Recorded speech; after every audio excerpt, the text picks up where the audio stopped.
Hello बच्चों, मैं योगेश पटेल स्वागत करता हूं आपका इस वीडियो में। अभी तक हमने क्लास 9th के अध्याय 1, 2, 3 ये 3 और अध्याय 4 यहाँ तक हमने पढ़ाई कर ली है। 5वां अध्याय है आपका यूक्लिड की ज्यामिति का परिचय। तो ज्यामिति के बारे में 5 पार्ट पढ़ने से पहले हम कुछ ज्यामितियों को देख लें कि कौन सी आकृति क्या होती, कैसी होती, तो उसके बारे में आज हम पढ़ेंगे। आपकी ज्यामिति क्या हो गई, आपकी सीधी सीधी कहें तो आकृतियां आपकी ज्यामिति में आती पूरी। तो इन्हीं आकृतियों को हम पढ़ेंगे। तो सबसे पहले हम देखें क्या कि सबसे पहले हम पढ़ेंगे किसके बारे में, बिंदु के बारे में। सबसे पहले हम पढ़ेंगे बिंदु के बारे में। तो बिंदु क्या होता है, जिसकी ना लंबाई होती, ना चौड़ाई होती, ना मोटाई होती है, वह कहलाता है आपका बिंदु। बिंदु के बाद हम देखें एक रेखा जिसका ना स्टार्टिंग पॉइंट होगा ना एंडिंग पॉइंट होगा। मतलब इसको इस तरफ जाएंगे तो आगे बढ़ाते चले जाओ, इसको आगे ले जाएंगे तो आगे बढ़ाते चले जाओ। तो ये कहलाती है आपकी क्या, रेखा।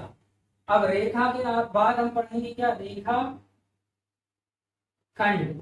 तो रेखा यही है, इसका खंड, इसका टुकड़ा कैसे लेंगे। हमने कहा भाई कितनी लंबी, ये हमने रेखा ली, ये रेखा हो गई। इसका हमने क्या किया, यहां से यहां तक का भाग, खंड मतलब टुकड़ा या भाग, ये हो जाएगा क्या, ये भाग कहलाएगा आपका रेखा खंड। इतना यहां से यहां तक का ये कहलाएगा आपका रेखा खंड, जिसमें स्टार्टिंग पॉइंट भी होता है, एंडिंग पॉइंट भी होता है। मतलब एक बिंदु से शुरू होगी और एक बिंदु पे जाके खत्म हो जाएगा, वो रेखा खंड कहलाएगा। इसके बाद आगे पढ़ते हैं हम क्या, इसके बाद आता है एक शब्द क्या, सरफेस मतलब पृष्ठ। तो जैसे ये बोर्ड दिख रहा है आपको, इसके ऊपर एक जगह दिख रही है, ये जगह पूरी कहलाएगी इसका पृष्ठ, ये इसका पृष्ठ। वैसे तो हम देखें ये बोर्ड है, बोर्ड में इसमें मोटाई भी दी है, लंबाई भी दी है, चौड़ाई भी दी है ना। मतलब चौड़ाई और लंबाई और मोटाई तीनों चीजें, लेकिन हमें सिर्फ कितना पढ़ना है, पृष्ठ के बारे में। तो पृष्ठ में ये जो सरफेस दिख रहा है, ये जो फेस दिख रहा है हमें सामने, ये जो एरिया दिख रहा है, यही कहलाएगा क्या, आपका पृष्ठ।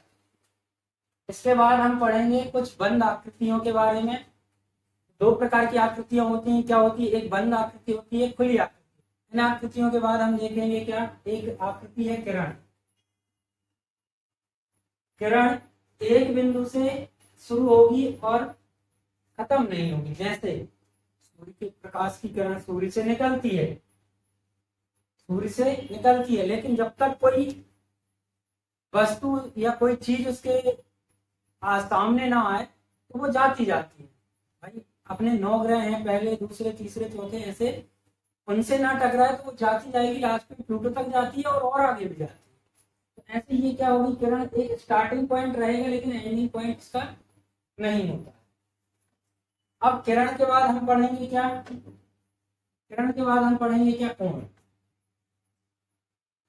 कोण। किसी एक किरण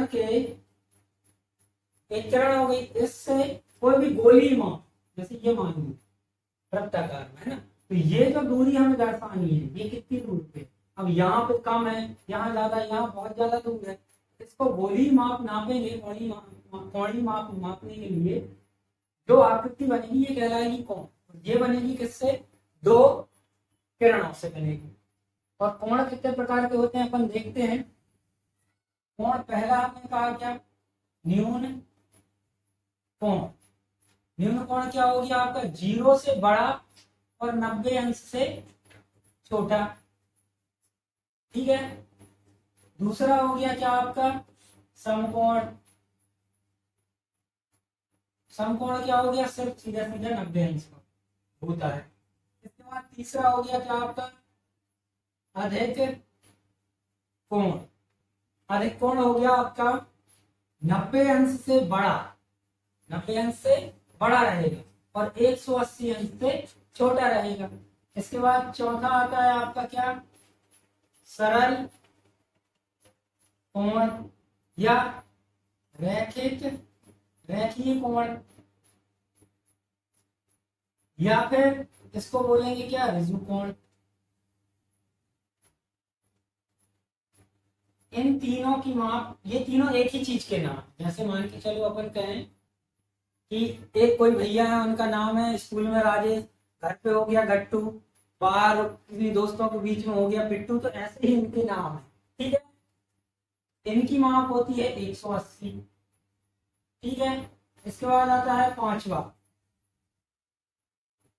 प्रतिवर्ती कोण। प्रतिवर्ती कोण आपका सीधा सा है, 180 अंश से बड़ा रहेगा और 360 से छोटा रहेगा। और इसके बाद आएगा क्या, संपूर्ण कोण। संपूर्ण कोण होता है आपका कितना, 360 अंश का, कंप्लीट एंगल जिसे हम बोलते हैं। इसके बाद आपको अलग से कोण के प्रकार यही रहेंगे, अलग से दो चीजें और मिलेंगी, एक मिलेगी पूरक कोण और एक मिलेगा क्या, संपूरक। तो ये दोनों आपके रहेंगे क्या, ये युग्म कहलाएंगे। किन्हीं भी दो कोणों का योग कुछ होना चाहिए, किन्हीं भी दो कोणों का योग कुछ होना चाहिए, तब जाके ये पूरक या संपूरक कहलाएंगे। मतलब एक दूसरे के पूरक और संपूरक, एक दूसरे के पूरक। नाम छोटे तो माप छोटी, इसके लिए हम 90 यूज करेंगे। नाम बड़े तो इसके लिए हम करेंगे 180 अंश। मतलब पूरक कोण, कोई भी दो कोण है यहाँ पे, उनका योग हम करें 90 अंश आ जाए, तो वो दोनों कोण एक दूसरे के क्या कहलाएंगे, पूरक कोण कहलाएंगे। और जिन दो कोणों का योग हमें मिल जाए 180 अंश, हमें 180 अंश मिल जाए, तो वो कहलाएंगे आपके संपूरक कोण। ठीक है, ये होती है आपकी कोण की क्लास। इसके बाद आगे पढ़ते हैं हम त्रिभुज। तो हम बंधाकृतियों में सबसे पहले देखेंगे क्या, त्रिभुज के बारे में।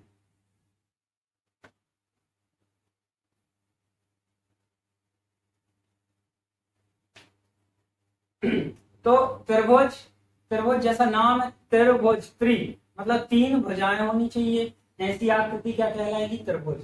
तो तीन भुजाओं से मिलकर बना हुआ, बनी हुई बंद आकृति क्या कहलाएगी आपकी, त्रिभुज कहलाएगी। इसमें तीन भुजाएं होंगी, तीन कोण होते हैं, तीन शीर्ष होंगे। तो हम बात कर रहे हैं किसकी, त्रिभुज की।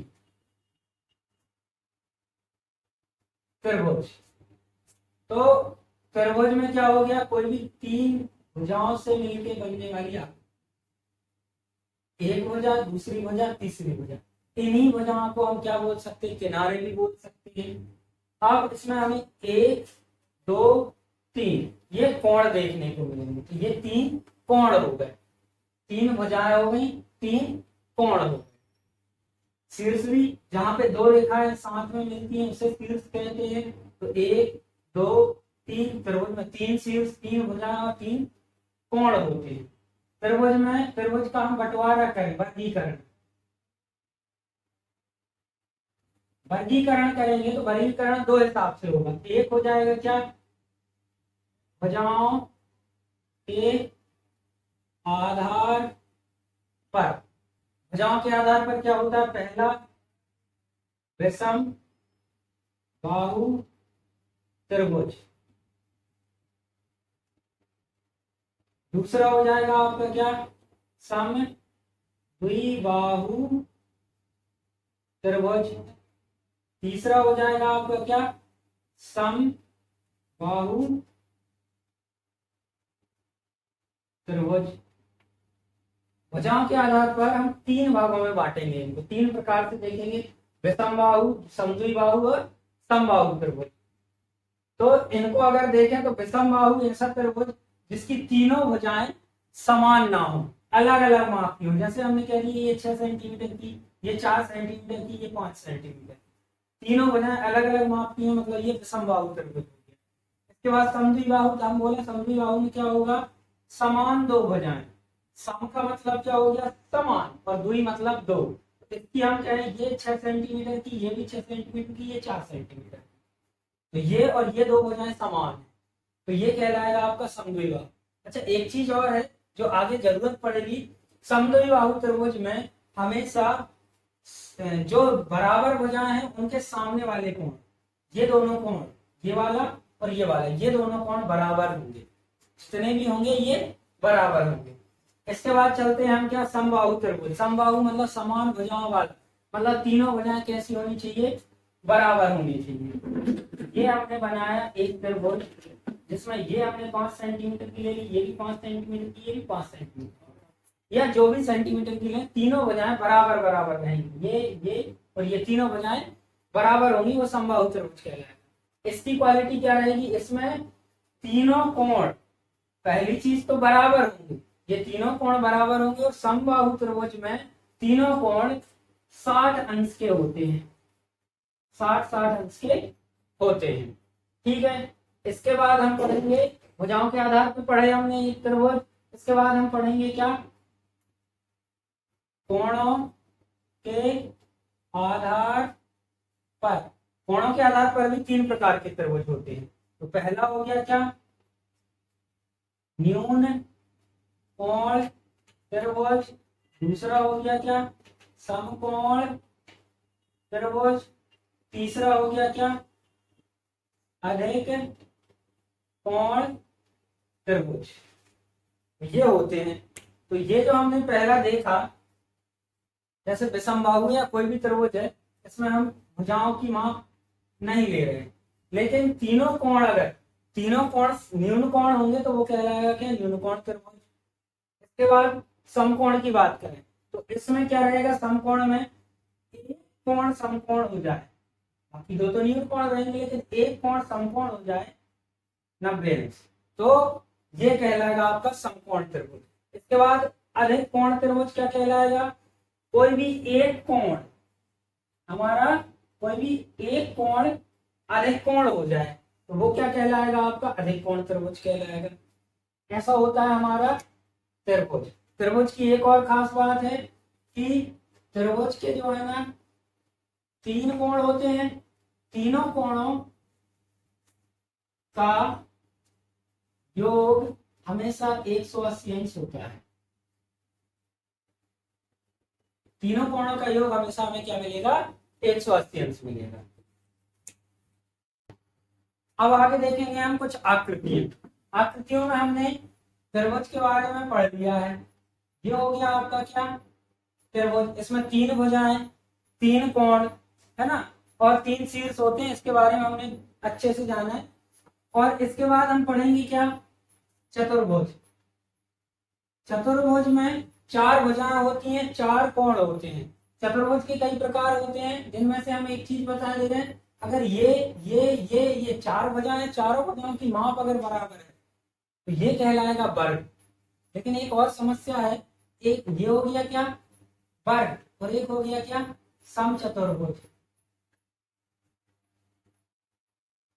एक हो गया समचतुर्भुज, उसमें भी चारों भुजाएं आपकी बराबर होती हैं, ये बराबर माप। तो इसमें और इसमें अंतर क्या है, इसमें प्रत्येक कोण 90 अंश का होता है, इसमें प्रत्येक कोण 90 अंश का नहीं होता है। इसके बाद आता है क्या, एक आयत। आयत मतलब इसमें आमने सामने की भुजाएं बराबर, ये बराबर इसके, ये बराबर इसके, तो ये कहलाएगा आपका आयत। लेकिन यही चीज हमने काय में देखी थी, समांतर चतुर्भुज में। समांतर चतुर्भुज में क्या, कि ये भुजा इसके बराबर और ये भुजा इसके बराबर, तो इनमें और इनमें अंतर क्या हो गया, आयत में सारे कोण 90 अंश के होते हैं, आयत में सारे कोण 90 अंश के होते हैं। समांतर चतुर्भुज नहीं, समांतर चतुर्भुज में आमने सामने के कोण बराबर होते हैं, आयत में आमने सामने की भुजाएं बराबर होती है। इसके बाद हम देखें किसके बारे में, वृत्त के बारे में। इसके बाद देखें हम क्या, वृत्त। वृत्त में क्या होती है, केंद्र होता है, ये परिधि हो गई इसकी, केंद्र से परिधि तक की दूरी क्या कहलाती, त्रिज्या, और दोनों परिधियों को मिलाने वाला रेखाखंड जो केंद्र से होके जाए वो कहलाता है व्यास। व्यास जिसको हम बोलते हैं डी। तो डी में कितनी, एक त्रिज्या ये दिख रही है, एक त्रिज्या ये, तो 2 r के बराबर रहेगा, मतलब 2 त्रिज्याओं के बराबर रहता ही है। अगर हमें इससे r निकालनी है तो क्या हो जाएगा, d/2 हो जाएगा। ये होती हैं आपकी आकृतियां, ज्यामिति। इनके बारे में हमने इसमें अच्छे से पढ़े। जो भी समस्या हो इन आकृतियों में आप कमेंट करके हमें बताएं, हम अगले वीडियो में उसे मेंशन करेंगे। और इसके बाद हम कल पढ़ेंगे आपका अध्याय 5 यूक्लिड की ज्यामिति का परिचय। ये हम अगले वीडियो में, अगले लेक्चर में हम इसको पढ़ेंगे। वीडियो पसंद आया हो तो लाइक कमेंट जरूर करें और साथ ही सब्सक्राइब जरूर करें।